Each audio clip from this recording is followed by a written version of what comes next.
Hey everybody. Hi. What's up? You found me. I'm so excited. It's me, Lisa the Love Coach. I'm at Lisa the Love Coach on Instagram. Let's hook up over there. Today I'm talking about very important things. I'm talking about values. I'm talking about personal responsibility. I am talking about people who were born between 1990 and 2000. A very interesting 10-year demographic of people. And you're going to get into why I'm singling out this group of people. We're going to do a little math. I have my fun little board over here, which I love to scribble on and write on to make my point. I even have on my Savage Nerd glasses, so I'm getting into some shit today. I'm getting into it. So let's move on this, okay? Let's get into it right away. So I have a newsletter. And you can check out lovequestcoaching.com. It's free. It's basically free weekly micro coaching.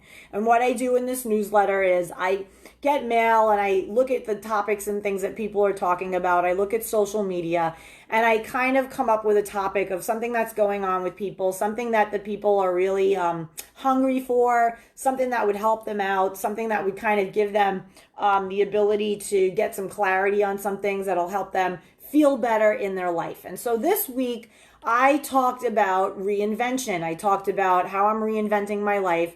And I wanted to start off with like really getting clear on values. It is super, super important when you are dating, when you are in relationships, that you are very super clear on the values that you have. Meaning, if you don't stand for something, you will fall for anything. And now more than ever in our society, we are seeing what happens when people just don't really have clarity about what they stand for, and they don't have an appropriate vehicle and outlet to constructively articulate what their beefs are. So I'll get into that in a minute. It's dealing with the Antifa and this ridiculous culture of brats that we see who are, typically between like 30, under 30, probably between like 18, 20, and 30, maybe 33. But it's that chunk of people who were born between 1990 and 2000 that we need to look at, because they're now grown up and they're running amok and thinking that socialism is like the way to go. And they clearly, I don't know what the hell happened in the education system since when I was in school, but something went off the edge, and we need to rein it back in, because what this looks like to me is nothing shorter than going to a store and you're minding your business and you're online waiting to pay, la la la.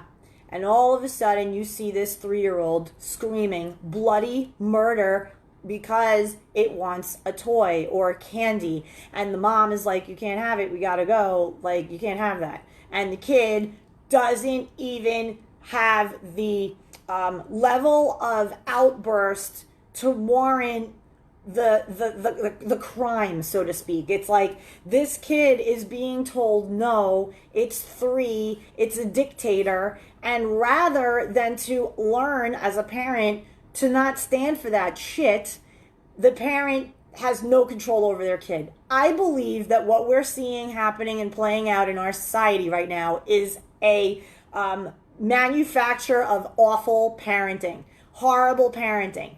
Now, people have asked me, Lise, do you have kids? I'm like, I do not have kids. I was child free. Why? Because I got married in the 90s and I saw what parenting was like, this new form of parenting. I wanted no part of it. I wanted nothing to do with the parents.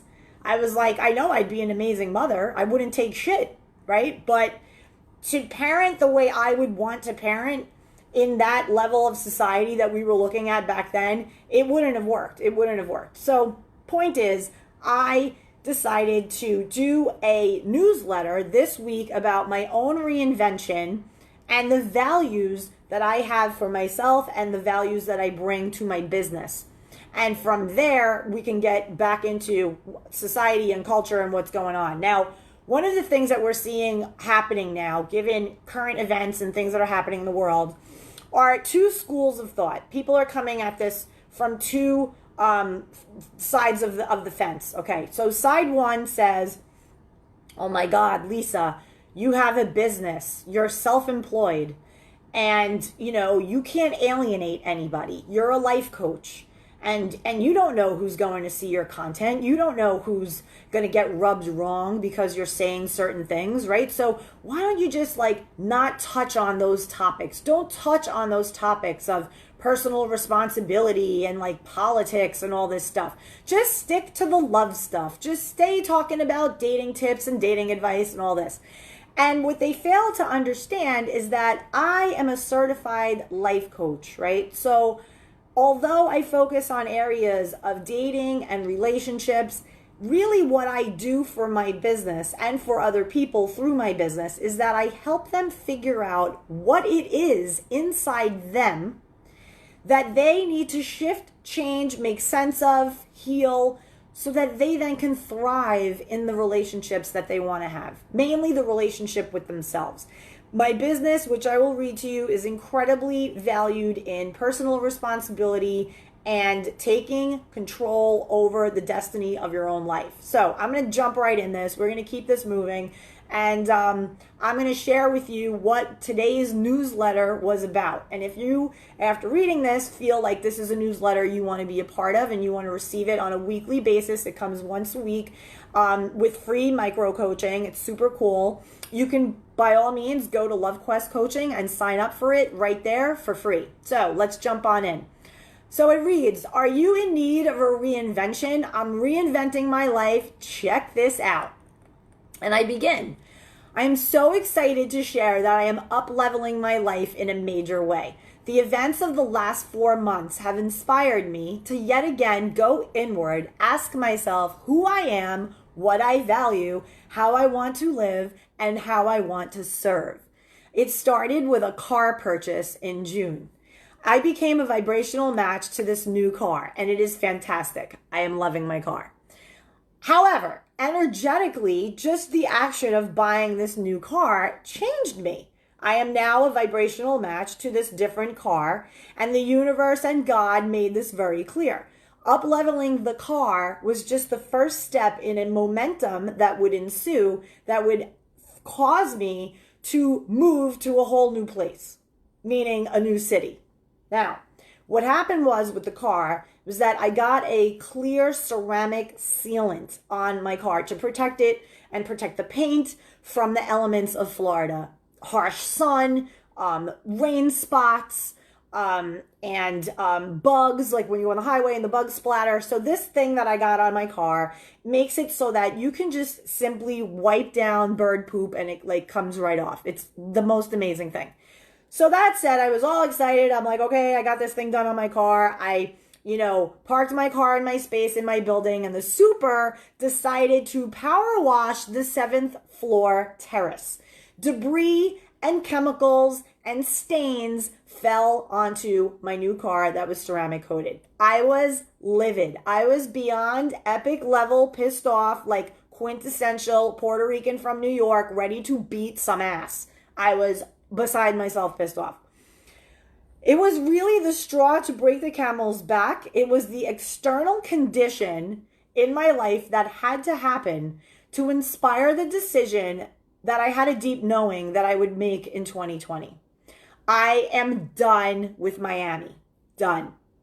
I want to live in a place that is aligned with what I call modern conservative values. Meaning, I want to live in a place that is safe and clean, where it's quiet, yet close to shopping, attractions, and especially the beach. And I want to surround myself with people of the following values. Number 1, personal responsibility. Number 2, individual freedom. Number 3, liberty and prosperity. Number 4, equality for all people, all races, all religions, sexual orientations, cat people, dog people, carb people, vegan people, carnivores, all people. Number 5, a solid work ethic. Number 6, faith in God, a strong spiritual connection to something greater than themselves. Number 7, self-love. Number 8, mental and emotional wellness. Number 9, Love for life with optimism and joy in the pursuit of happiness. Number 10, gratitude for what one has in order to attract more. Number 11, respect for law enforcement, military, and open, free markets. Number 12, respect for self and one another. Number 13, accountability. Number 14, creativity. Number 15, actions that match the words. Actions that match these values, meaning people who walk the talk. This is how I represent myself in my life and how I run my business. And the clients that I enroll in my coaching programs share these values. Victim-minded people who make excuses for where they are in life and hunt for freebies rarely invest time and money in their personal development. And they end up remaining stuck in self-analysis, waiting for external conditions to soothe them. Those who invest in themselves, as I have done and continue to do throughout my entire life and career, they fully commit into their personal development, get results. People who invest in themselves get results. There's a difference in how you show up when you buy a book off Amazon for $20, a book that can sit on your nightstand, versus a $2,000 coaching program where you have to show up every day for 45 days and fully commit to yourself. Now, those are the people that I love to serve. I love serving the people who are taking personal responsibility, that they see something that's happening in their love life, in their regular life, in their careers, whatever the area is that they want to improve. I love when people look at their lives, have a clear direction for where they want to go, but they just don't know how to get there, or they need accountability along the way. They want to know, what the hell is it that is holding me back? I want to remove these blocks. I want love in my life. I want to straighten out my marriage. I want to have stronger commitments. I want to thrive in my love life, whatever way that is. I want to get over this breakup. I want to stop these ridiculous patterns of involving myself with toxic people, right? So they come at me with all these things, but the one common thread is that they acknowledge that it is on them to take 100% responsibility for all outcomes in their life. And when they do that, they see transformation. I help them to transform because they are open to putting in the effort, putting in the work ethic to really dive into themselves. You only have one self. Why not be your best friend, your truest love, and handle your shit? So how this all ties into people born between 1990 and 2000, I'm going to tie this all nicely together. Let's keep it moving. Okay. So I'm so blessed and lucky that I have this job. I get to tell people that they are love at the core, that they're divinely guided, that they are more powerful than they'll ever know, and that they are worthy of getting everything that they desire, provided that they have a plan and they stick to the plan. And then I get to accompany them on their journey to help them manifest whatever it is that they want to do. I have plenty of free content on my website, lovequestcoaching.com. I have free audio downloads that you can get on a multitude of relationship issues. I have a blog there. I have a YouTube channel with over 700 videos, short form and long form. I put out so much content that I don't even flinch at charging what I know I'm worth for a one-on-one session or a one-on-one coaching program. I don't have any problem with that whatsoever. And if you are watching and you struggle with money mindset and you want to charge what you're worth for your services and you don't know what's blocking you from asking for what you deserve and what your expertise warrants, let's have a session. Let's talk about it. Let's get you over whatever kookadookey mindset you have about asking for what it is you're worth. So that said,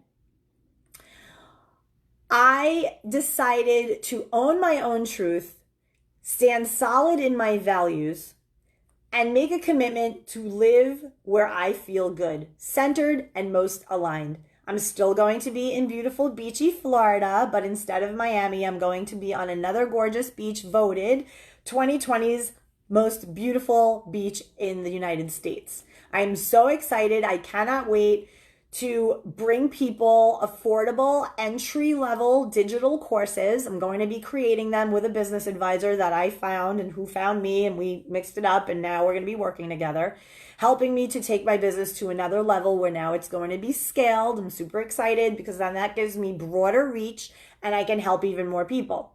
I'm going to have really helpful resources and products intended to inspire people to love themselves first, most, best, and always. And so from that high vibe, faithful place in themselves, they can emanate love onto the whole planet, attract and create their optimal lives, and thrive in loving relationships. I fully realize that you might be hearing this and you might feel, based on my values, based on my content, based on how I roll, that I'm not a match for you based on where you are in your journey. Totally cool, honey. I respect where you are and I wish you peace. I feel it, but however, if you're into this and you feel like, yeah, I'm feeling what you're feeling, I'm picking up what you're putting down, head on over to LoveQuest Coaching, get on my database. We can connect there. We can connect here in a PM. If you're finding me on YouTube, I'm the most easiest person to find. On Instagram even, I'm Lisa the Love Coach. Just Google my name, Lisa Concepcion, and you will find all sorts of fun ways to get in touch with me. Now, let's bring it into what this has to do with generation from 1990 to 2000, 2002. Like if people who were born in that generation, what were certain things that we see, that we could use some logical reasoning and understand what it is they're going through and why, and why they show up the way they show up. Okay. So, few things that I researched that I understand in that generation, one of which was that in the mid-90s, things started to rapidly change, massively change with regards to vaccinations. So I don't have a kid. I don't know anything about vaccinations. I never get a flu shot. I'm so not into vaccinations. I tried to have a flu shot once in like 1997, or no, I was right when I got married, 1998. Here I go, get a flu shot. I think they had a thing at my job or something where they were like, get a flu shot. It's going to be in the conference room. Just get it for free, whatever. And I was like, all right, whatever, I'll get it. And I almost ended up in the emergency room. I spiked with a fever. I couldn't even see straight. I was kind of hallucinating. All I wanted to do was sleep. I had numbness on my side. Like, I did not know what the hell was happening to me, and it was awful. And from that point on, I was like, you know what? I'm over getting any kind of vaccination. Like, I'm a healthy person. I could deal with a flu. It is not a big deal. There's no reason why at the time I was 28 years old that I should be, dealing with a flu shot. So no more flu shots for me. But now what ended up happening, I came to learn, was that in around 1995, 96, the babies that were born got way, way, way, way more vaccinations. It used to be like when I was born in 1971 and babies born in the 70s and I believe into the 80s as well, there was only like a pack of like 3 vaccines that you got, right? And you got them when you were a baby, maybe up until your first year of life, and then you were done. But fast forward to 1996, all of a sudden these babies were getting 16, upwards of 16 vaccinations. And as time went on, we started to see a generation that started to come out with these illnesses. So when you look at the kids born in the 70s, like me, honey, we didn't have ADD and ADHD. We were just little pains in the asses, and our parents said, keep it the fuck down in there before I go in there and beat your ass, and you listened. You know what I mean? It was a different era. It was a different type of parenting. And they said it once. If they raised their voice to you, you were like, oh my God, they're going to come in here. My mother's going to kill me. My dad's going to kill me. Oh my God. Like, you actually had, fear for your parents and respect for your parents. And if you were in school and something happened where you got in trouble with a teacher, or something happened where your parents were called, you were like busted and in trouble and like guaranteed punished. Now it ends up being a thing where the teachers call the parents, they say your kid was doing this and this, and the parents end up trying to sue and get into fights with the schools and the teacher. Like, there's no respect for authority. So back to the vaccination thing, what we ended up seeing is this generation of people who by the time they were like 8, 10 years old, okay, so if you're born, let's say in 1998 plus 6, you're 6 years old, so 98, it's like what, 2004, around that area, 2004, 2005, if my math is off. But you're now 6 years old and you're being a little asshole and your parents don't know why. It's like this kid cannot focus. Like this kid, my God, I take it to the store in public and it's climbing on the displays. Like, and if I say no, stop doing that, it doesn't listen. It's a complete hyperactive mess. I have to get this kid medicated. So the theory that's out there, and you can research all of this stuff. There are a lot of people talking about this kind of thing with their kids, where they draw the connection that these vaccinations that were given, a lot of them were not even necessary. And what the goal was to create children who needed medication sooner. So instead of having a generation where, like me in the 70s, I am 49 years old, and when I go to the doctor and the doctor asks me, are you on any medications? And I say, I am not. And they say, nothing at all? Like they're shocked. And I say, I was born in the 70s. We don't do medication. You know what I mean? Like we're not into that. That did not start pill popping and looking for outside solutions, as opposed to going inward and handling your shit, didn't really start happening until the 90s. Right? That was the generation of the Prozac and the antidepressants. And you see how, if you study this stuff, right? And I'm into this stuff. I love studying cultural sociology. I always loved it. I always liked looking at different generations and how a 10-year period can absolutely impact the difference in how people live their lives as adults, depending on when you were born. So that being said, these people come to me for coaching, and it is astounding to me how different it is when I coach people who are in their 40s and 50s versus people who are in their 20s and 30s.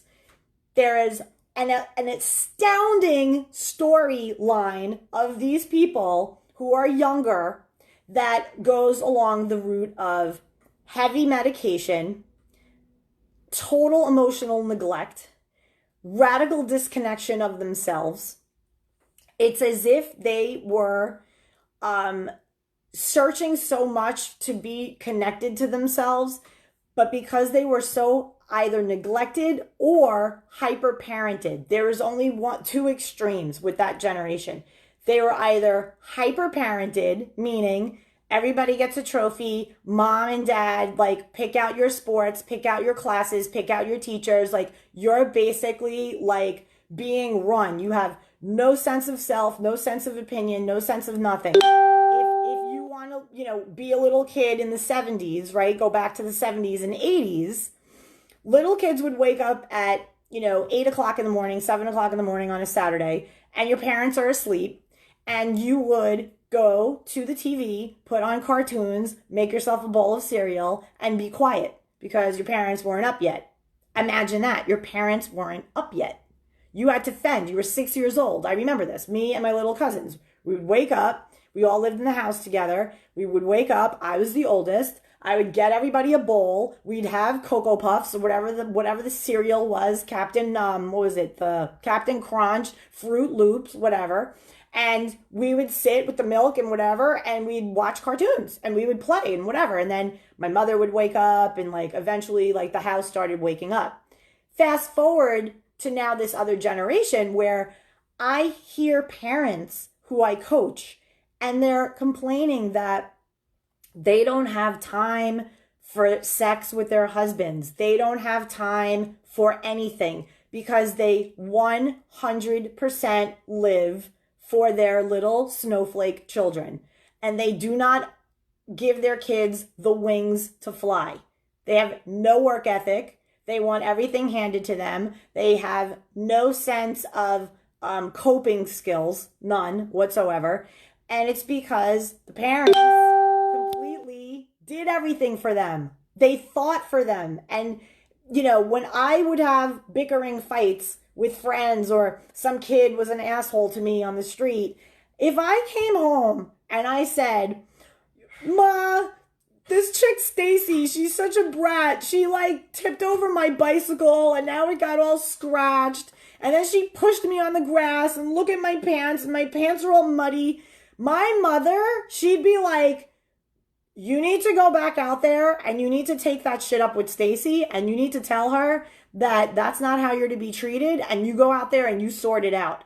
And I'm like, oh my God. So out I would go and I would go up to Stacy and I would say, hey, Stacy, boom. And I'd push her on the lawn and we'd go at it and I'd push her and I'd put mud in her face and we'd have a little fight on the lawn.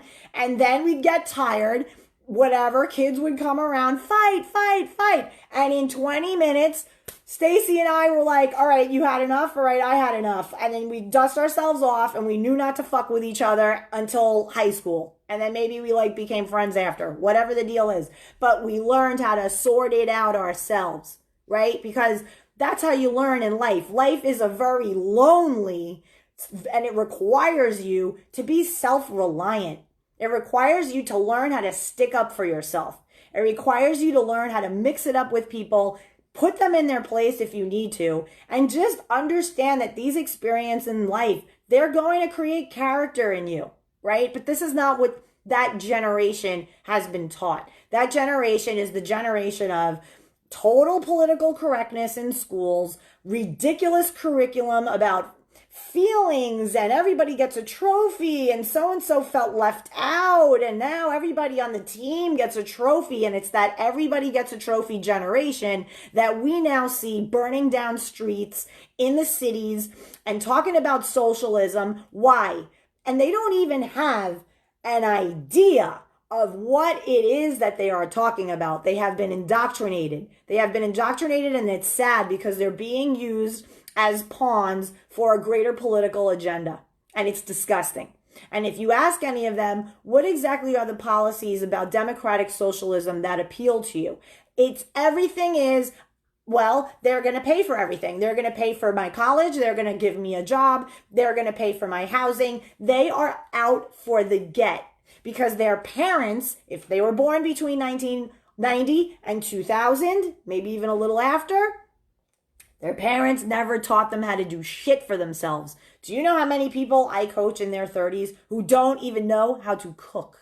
All they do is order. Uber Eats. They don't even know how to cook. Some of them, and look, I'm not saying the entire generation is this. I'm not saying this. I'm just saying that there was something that went down from the parenting of people born between 1990 to 2000, maybe 2005, that we now see, fast forward 10, 15 years later, they're grown-ups now. They're 18. They're of voting age. They're in the universities. They're in their first jobs. Maybe they don't even have a job. A lot of them don't. And what they're doing is living with their parents indefinitely, playing video games like losers, being arrested development, codependent. It's a parenting style that is ridiculous. And they're all privileged. They're privileged. They're screaming and yelling for issues that don't even really have to do with them. It's ridiculous. And I think it definitely has to do with a psychosis. There's a pathology there with mental illness, with something that happened, tracing back to these vaccines, where now you have autism. The rates of illnesses, of things that were just common. Example, food allergies. Prior to 1996, the amount of food allergies, and I researched this thing, and you can research it too. Look up food allergies in children after 1995 and see what you find. It was something like it increased by 32%. So that means that little kids born prior to, 1996, the year that all of a sudden these new vaccinations came on the scene, they were like, yeah, I don't really have food allergies. Like, I'm all right. I can eat peanuts. I can eat whatever. I'm all good. Like, why would you even ask about a food allergy, right? But after that, in that generation, completely changed. Food allergies became a thing. Gender confusion became a thing. Depression in children.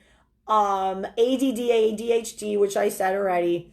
I think there was like pediatric diabetes, which also had to do with the convergence of supersize me culture, where in the 90s we started to supersize fast food. And that generation grew up eating that. So they all became like fat and obese and ridiculous and lazy. And now, hello, they may have lost the weight, but they lost their fucking minds because they're obviously all pent up. They deal with emotion. They don't know how to articulate their feelings, and they don't know how to think logically. They don't know how to cope, and they don't know how to problem solve. And so this is what we're dealing with. This is what we're seeing. What is happening in America is nothing short of one big tantrum being had by a generation of little brats. Period. There, I said it. And those little brats have been almost like created in a social laboratory to serve a political agenda. So from everything from education to vaccinations to nutrition to the way they're socializing in schools to technology, all of these factors played a role with this generation to make them at a level where they then can be susceptible to being taken by Antifa and these radical left groups and having impressions on their minds through entertainment, through all sorts of ways, technology, video games, food, like all of it plays a role in it. And this is what we're seeing now. So when I am coaching people, and trust me, I have many, many people who I coach who typically are between the ages of 35 and 60, right? So 35 to 60 is pretty much the sweet spot of the people that I coach. But every now and then, I'll get somebody who's 30 and under. And let me tell you, they don't have any kind of mentorship whatsoever. They don't have a relationship with their parents that they feel like they can come to them and tell them anything. They feel like their parents had a vision for them and they didn't want to live out that vision, and they can't even talk to their parents. And so they're seeking out a mother figure, because think about it, I'm 49 years old, right? So it is possible, given my age, that I could have a 25-year-old kid. So, right? So they're looking for mentorship. They're looking for somebody who's going to sit them down and give it to them straight and do it in a way that inspires them to connect with themselves, inspire them to realize that the thing that you're complaining about, you can solve. You can solve. You don't need your government to solve it for you. You don't need your mommy or daddy to solve it for you. You don't need your teachers to solve it for you. You don't need your employer to solve it for you. You have the power to solve whatever problem comes your way. And all it takes is some creativity, some centering, learning how to talk to yourself, learning how to go inward for guidance. It takes faith. It takes believing in something that is inside you that guides you no matter what, and the belief that you're always going to be okay. Everything's cool. Everything's cool. No need to worry. All is well. And when they are spoken to in that way, they don't even, like, their minds are blown. They're like, I wish that I knew you when I was 17 years old.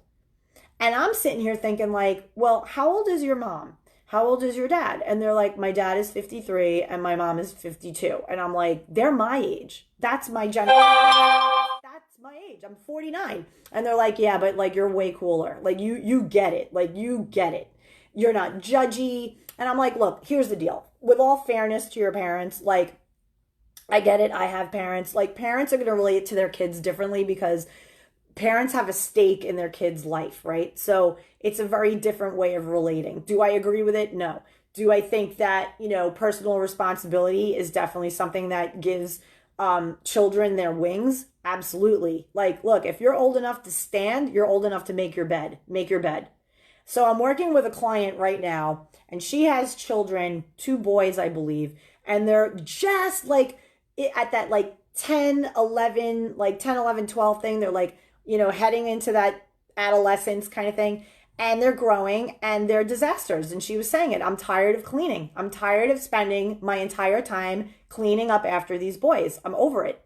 and they're getting disgusting, and they're at an age where they're, sticking boogers on the walls. Like, it's ridiculous. She's like, I'm not living like this anymore. So I had to work with her on instilling some boundaries with herself and moving to a place where she is the queen of the castle. And this is what I encourage parents to do. Okay, stop letting your little minions, right? Your little peasants of the palace is what I call them, right? Rule the roost, right? Like, you're the keeper of the roof. You're the keeper of the roof. Okay, you're the keeper of the food.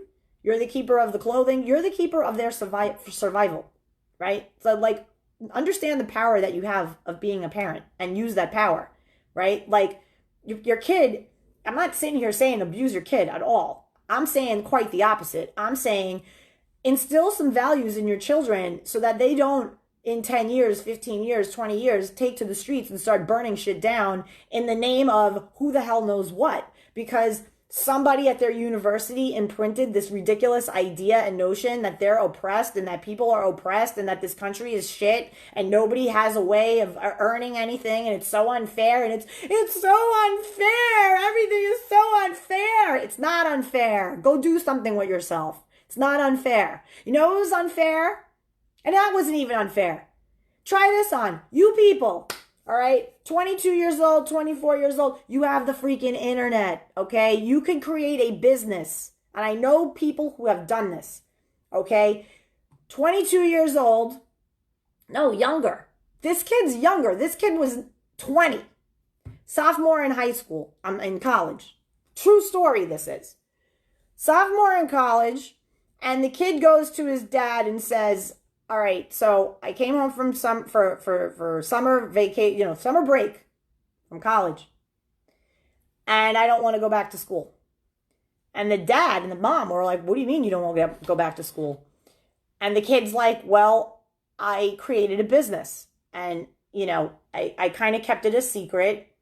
And you don't have to worry because I was able to pay off my student loans up to now. And the rest of the money that is going to come in the next 6 months will pay it off completely. But I'm not going back to school because I want to focus on my business and I want to take courses that will help me blow up my business. And the dad was like, what business? Like, what did you do? And the kid said, I started to do marketing, affiliate marketing from my dorm room. And the dad's like, what's affiliate marketing? What do you mean? So whatever. The kid explained what affiliate marketing is to the dad. And he said, and I got a following online. I make these videos about camera equipment. And I started to take pictures and I started to do a photography thing. And then other companies started sending me photo equipment. And then I started to donate the photo equipment that I wasn't using to the university. So I cut a deal with them. And like this little kid, 20 years old, had a little photography empire growing out of his dorm room to the tune of $10K a month. 20 years old. Affiliate marketing. Set it up, built a following, wrote blog, started even doing a podcast from his dorm room about photography. I mean, this kid, whatever. Okay, so he was on he was like on Gary Vaynerchuk is what, where I found him in that channel.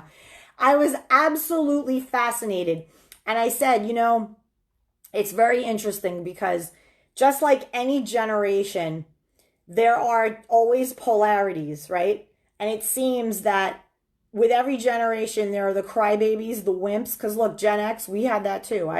I remember graduating and being like, oh my God, I have a degree in communications from Rutgers University. And here I am spraying perfume on people at the mall. Like, this is what I'm doing. But you make the most of what you do. And then, I met somebody. And from there, I got my resume together. I got a job in the city and off I went. Okay. I didn't have a friend of a friend of a parent of whatever that can like get me in somewhere. Everything I did was on my own.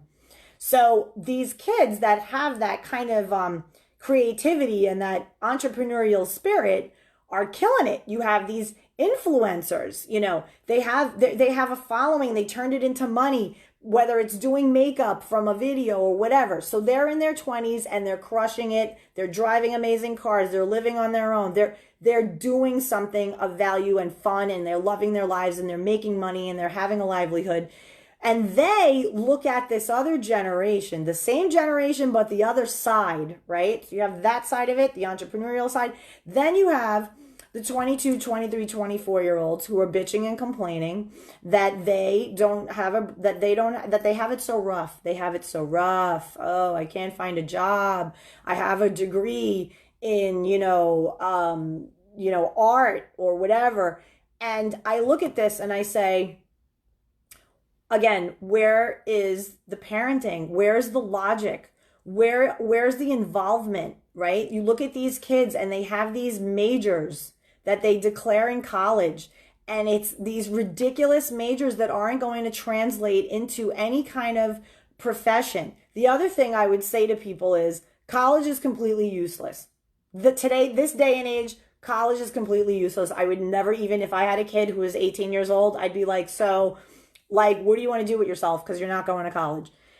First of all, if I had a kid now, that kid by 15 years old would be already having a business of some sort, whether it's buying things and selling things on like OfferUp or on like Marketplace, or, going around to yard sales, buying things, tinkering with things, and then selling it. I would teach this kid, I'd be like, go make money. Figure it out somehow and go make money. Because when you make money, you will have independence. You will understand the value of things. When you pay for it yourself, when you make money and you understand the energy of money, not from a position of greed, from a position of autonomy, from a position of sovereignty, from financial solvency for yourself, that fabulous feeling of, oh my God, I did this job and I got paid this much money for it. And there's this thing that I want to buy, but I may as well save some of my money and work even more and then get the thing that I want. And understanding, having a value,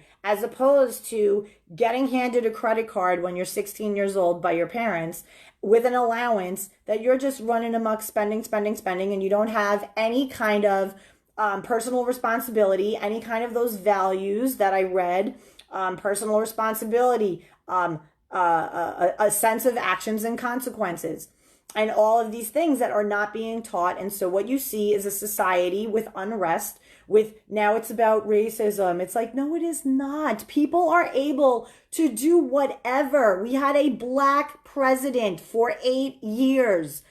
Anyone can be anything they want to be. Just stop being a fucking whiner and go have a pattern and a path and a commitment to what it is you want. Just like that kid. So now that kid, 20 years old, tells his family, I'm not going back to college. I'm making $10,000 a month doing this business. I figured it out of my dorm. And I didn't want to tell you guys until I can really prove that I can consistently make this money. And I did it. And the parents looked at each other like, teach me the ways of this magic of this affiliate marketing thing. Like, let's do this as a family.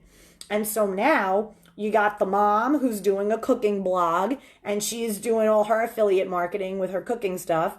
The dad is helping the kid and they blew it up, not just photography, but now they're doing home personal electronics. So they're dealing with Best Buy, they're dealing with like televisions and whatever. And they're turning it into like a little family empire. So point is, when a family sticks together and they bond together and they're in each other's shit, but they let one another be free to earn money and to have a place in society where you're contributing, where you're not just looking for handouts, looking for people to just give you away. Make your way. We live in the best country on earth. Why do you think everybody is dying, literally, to get in here? If it's so bad, why do you think everybody's clamoring to get into this beautiful country where everyone can do, have whatever they choose and work towards? So look, this is what I wanted to do. I wanted to come on today. I was sharing my own thing of my own up-leveling, but I wanted to talk about this particular generation and what we're really seeing, how it's playing out in our culture today and worldwide. This is not just, I mean, yes, it's a lot of it's the West, but we're not seeing only, Antifa happening in America. We're seeing it, worldwide. It's a global cartel, if you will. And they're using the innocence of children, really, of kids that are not really thinking empowered to think for themselves. So they go to college and they're looking for that guidance. They're like, oh my God, my parents for the last 18 years wiped my ass for me. And oh my God, now I'm at this big, scary university and I'm socially awkward because my parents never taught me how to make fucking friends on my own because, oh, they organized play dates my whole life. I never really knew how to make friends and talk to people because, you know, my mother told me who I was playing with. My mother told me who I would be friends with. We had play dates, play date culture. You want to talk about a thing that screwed up a whole generation and made them socially awkward? Talk to me about play dates. All right, let me break down the play date. So somewhere around the 90s, again, that generation of parenting was a disaster. People got really afraid of like letting their kids out of their sight. There was no more kids playing outside, like that went bye-bye. No more, like if you were born in the 70s like me, and I went to my mother and I said, Ma, I'm bored. She'd hand me a rag and some pledge and she'd be like, go clean. Go clean something. If you're bored, that means you can work. That means you can do something around this house. So you never would say that you're bored to your parents. What you'd do is you'd get on your bike, you'd go to the corner, you'd go where all the little kids were hanging out in the street, and you'd go to the field and you'd play. You'd be outside and you'd be playing. And then the street lights would come on because we didn't have cell phones, okay? 9 years old on my bicycle, blocks and blocks away at the schoolyard playing with my friends. And I knew a certain time when the street lights went on, oh, we all got on our bikes and we went home. That was your cell phone. This was a different time. And what's interesting is my generation, Generation X, born from like late 60s to early 80s, best generation, the last of the good generations. I honestly think this was the best generation because we had both. We had a life before technology got to what it got, and now a life after. So we know what that is to be 9, 10 years old and going out on your bike and not having a cell phone with your mother up your ass and having the personal responsibility and consequence, the mind of consequence to know I better look at the street lights, and when everybody says it's time to go home for dinner, we go home for dinner because wrath of mom will happen if we are not home by 6 o'clock for dinner. That was it. And you believed in the rule, you paid attention to the rule, you lived your life by the rule, and your mother did not have to be up your ass monitoring your every fucking move. That is a difference in what we see in the culture now. So what happens is that culture, people my age, 45 to 55, they're having kids and it's like they don't know what, they're hyper parenting them, and it created this generation of lunacy that you see going out now and destroying all of our cities. And in the name of what? If you ask any of them what it is that they really want and what they're after, all they're going to do is scream. They literally, if you see video footage of what these little lunatics are doing, nobody can really articulate policy and here's what we want and this is why we want it in a calm, thought out way.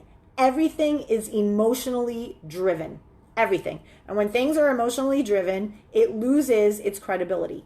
It loses its credibility. You're just a mess. You're just like lashing out, having a tantrum like that little 3-year-old asshole that you see at Target freaking the fuck out because his mother doesn't want to get him gummy bears. Get up. What's wrong with you? Get up. Nothing. Me? My love, we don't do this in stores.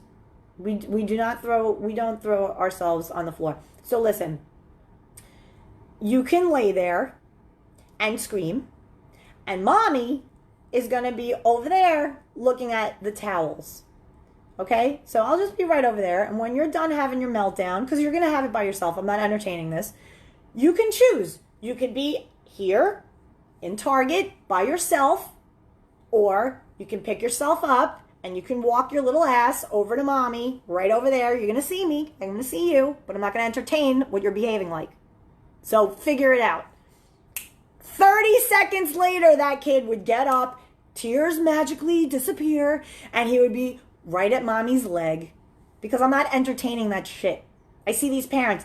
Tyler, What do you want? What do you want mommy to get you? What do you want, mama? Do you want chicken tenders? Do you want a hot dog? What do you want? He's 3. Pick out the fucking food that you're going to feed him. Make decisions. Oh my God. So look, this whole thing translates into how people are existing in relationships later in life. I am coaching people between the ages of 25 to 60. And let me tell you, the stuff that they are coming at me with, from both the parents of these lunatics to the lunatics themselves, it is a mishmash of shit. And let me tell you, as a country, it all starts with the kids. We need to get it together. And I said, you know what?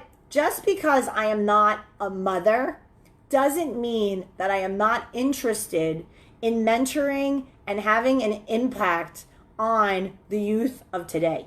So I said, you know what? I am going to figure out some way, whether it's this fall or something. I'm going to work with my business advisor for this, because I really feel that these kids are hungry for mentorship. They're hungry for empowerment.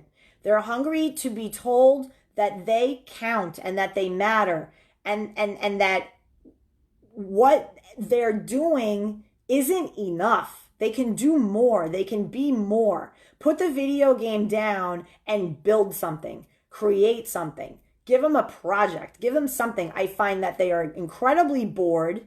They're not playing, they're not creating, and they're just sitting there consuming this propaganda shit that's being fed to them through video games, through entertainment, and they're not coming out as functional people in society who could come together in relationship and breed another healthy generation. They're just not. They're disasters. They're hyper medicated.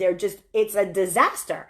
And it's time that we all, it doesn't matter if you're a parent, it doesn't matter if you're not a parent, you're an older person and it takes a village. So you need to just be like, listen, if you're a kid and you're 22 years old and you're feeling lost and you saw a video of mine on YouTube and you're like, damn, I wish my mom would talk to me that way, hit me up. We can totally have a conversation and I will treat you as a person. I'm not going to treat you like this kid that knows nothing of nothing. You're wise and you have an internal guidance. And it's so important that you're encouraged to tap into that. It's everything. And what I see are a lot of people out there now, we're seeing in the world, are a bunch of brats who are completely misaligned. They don't know who they are. They don't know their own power. They have no inner guidance. And they're looking outside for all their problems to be solved. And that's never, ever a good thing, because the outside never gives a shit. These people use you. They use you as pawns for their agenda. But when you can say, you know what, I'm in charge of me. I have my own destiny. I have my own passions. I know what I want to do and how I want to contribute. And if I don't, I'm just going to try a bunch of different things that seem interesting. And I'm going to see what fits. And I'll figure it out. And that's what you encourage.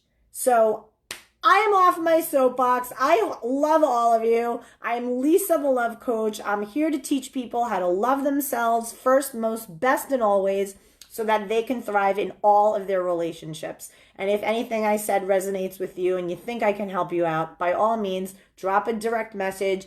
Look for me on YouTube. Look for me on Facebook. I'm on all social media. And you could also head over to lovequestcoaching.com, where I offer a free love life assessment. Thanks so much, you guys and girls, and have a wonderful, wonderful evening. Bye.